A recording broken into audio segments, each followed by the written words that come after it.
Today I'll show you how to use the auction system in Pet Simulator X. So what's the deal with the auction system? It's a new feature added to Pet Simulator, allowing you to buy and sell pets through live auctions.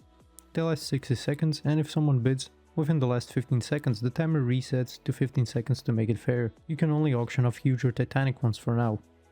First things first, you'll need to head to the trading plaza. You can do this by clicking the teleport button and selecting the plaza.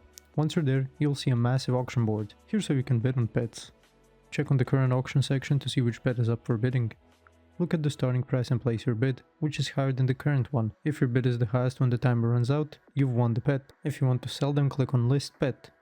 Choose one from your inventory and set a starting price. Click Auction and your pet will appear in the upcoming auction section. As a seller, research the market value of your pet to avoid setting your starting price too low or too high, and avoid listing them when the trading plaza is empty. As a buyer, keep an eye on the timer to avoid missing last minute bids.